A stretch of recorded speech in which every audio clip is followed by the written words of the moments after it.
Gabi po sa ating lahat. Andito na naman po ang ating nag-iisang kamata. At meron tayong pag-uusapan ngayon at tungkol ito. Dito sa ilang mga tumawag sa atin, ilang mga kawani ng Manila City Hall. At lalo-lalo na yung mga regular employee.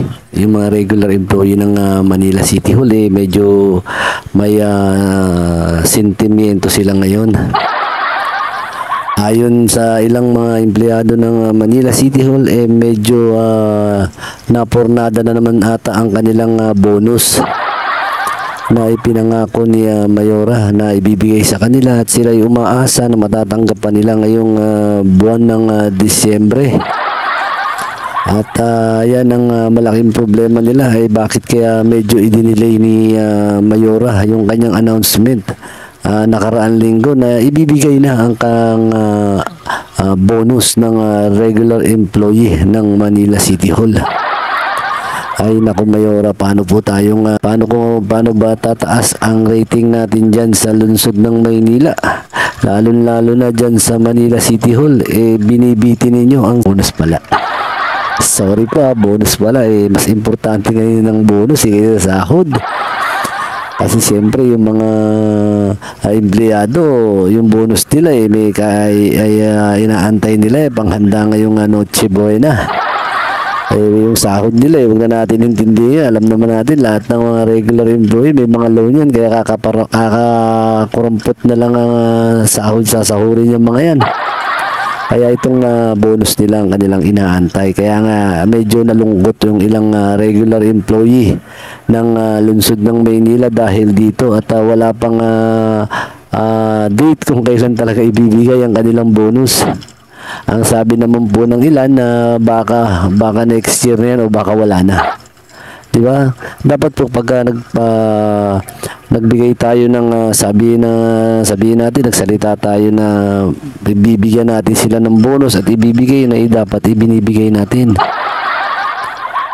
Di ba po nakikita nyo mo kaliwat kanan ng pamimigay natin sa mga tao? Di ba ngayon ang dami natin mga pinamimigay, bawat barangay pinupuntahan natin, namimigay tayo, tapos yung ating mga kasamahan dyan sa ating bahay dyan sa lungsod ng Maynila, dyan sa Manila City Hall, mukhang nga ang Pasko nila.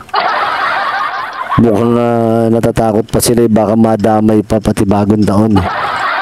Malaki-laki rin po yung bonus ata na ipinangako ni Mayora sa kanila. Di ba po, kaya yung mga ilang empleyado medyo malungkot po ngayon dyan sa City Hall, ganun po talaga. Halos lahat kayo dyan sa lungsod ng Maynila, dyan sa Manila City Hall, hindi na kayo ata makakatanggap ng bonus ngayong December. Kasi alam natin yung mga job order, wala naman talagang bonus yan Di ba nga tiba-tiba ngayon dyan, siyempre yung mga malalapit dyan sa mga department head at malalapit dyan kay Mayora. Di ba na hindi na nila iniisip yung bonus. Wala yan. Di ba wala yung mga bonus na yan.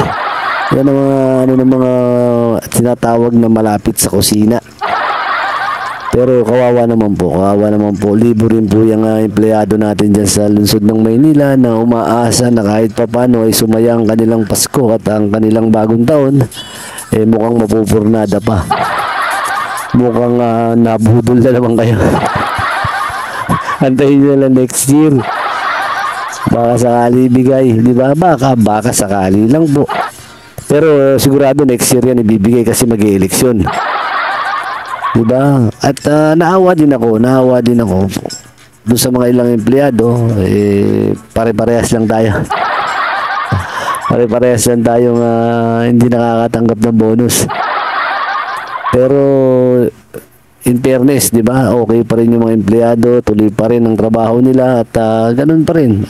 Parang wala silang iniintindi, hindi daw sila pwedeng mag-react. Di ba? Kaya pag nag-react ka, patay ka. Kaya ang dapat natin gawin it's waiting time. Di ba?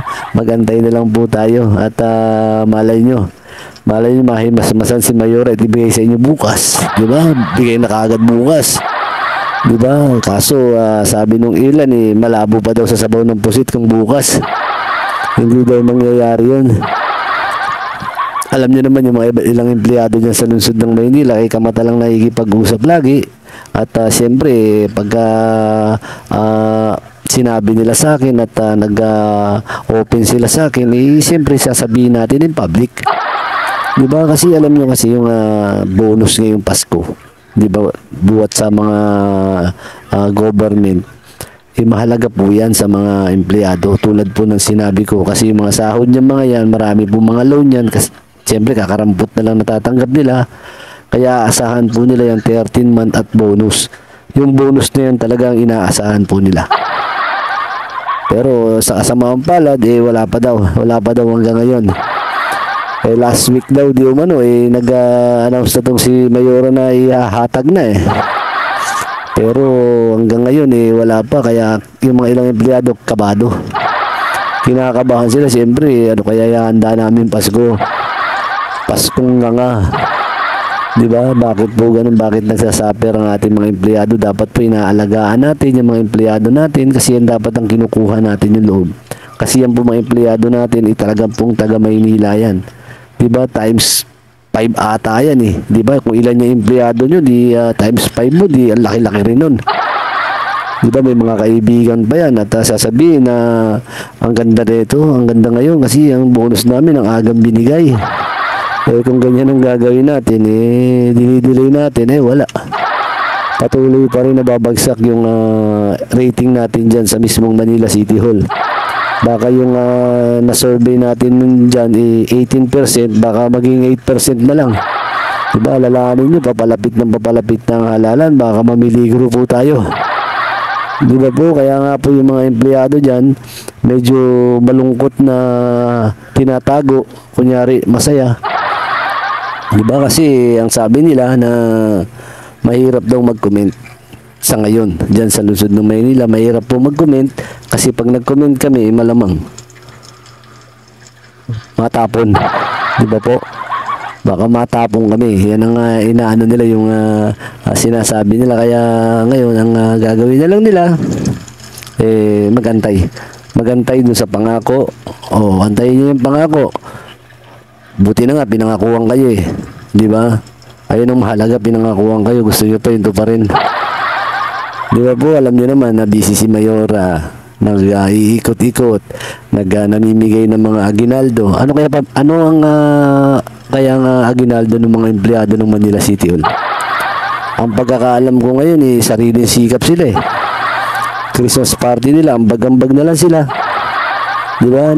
Matupad mo, iraos lang yung Christmas party. Kaya, nagkakanya-kanya sila, nag-aambag-ambag. Di ba? Tapos, wala pang bonus, patay.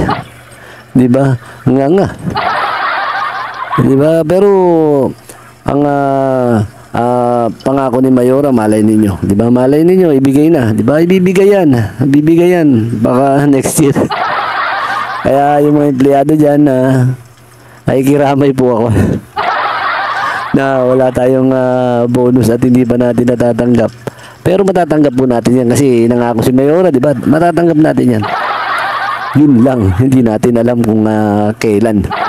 Kaya antay-antay na lang po tayo at sana makarating kay Mayora yung shoutout natin na sana ibigay yung bonus ng mga regular employee niya para lang alang-alang dito sa nalalapit na Kapaskuhan. Magandang araw po at God bless.